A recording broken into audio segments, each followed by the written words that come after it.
এমনও দেখা যায় এক গরু কাটা 5,000 টাকা লুৎকান হয়। খাসি তো প্রোগ্রাম হইলে তখন বেচা কিনা হয়। রাজধানী ঢাকা ও আশপাশের বাজারে মাংস ও মুরগির দামে তেমন স্বস্তি নেই। সাধারণ ক্রেতাদের জন্য নিত্য প্রয়োজনীয় এই পণ্যের দাম এখনও বেশ চড়া।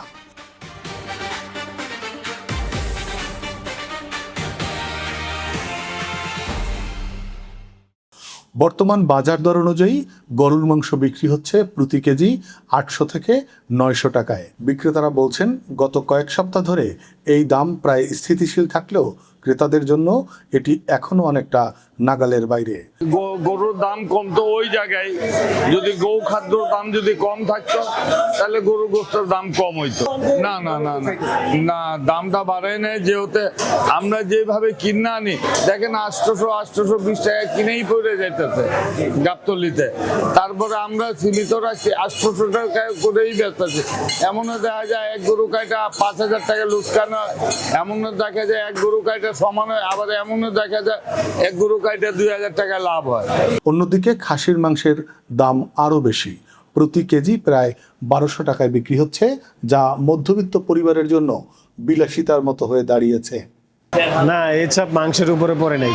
তো বাড়ছে, গাড়িওয়ালারা গত কিছু টাকা নিতেছে বাড়তি, কিন্তু আমাকে তো বাজারে বেচা কিনা ওরকম নাই। খাসি তো প্রোগ্রাম হইলে তখন বেচা কিনা হয়, কিন্তু প্রোগ্রাম নাই, খুচরা কাস্টমারই কম, এই জন্য বেচা কিনা কম। আর দাম কিছু ভালো ওরকম বাড়তি আমরা বেচতেছি না। মুরগির বাজারেও দেখা গেছে দামের ঊর্ধ্বগতি।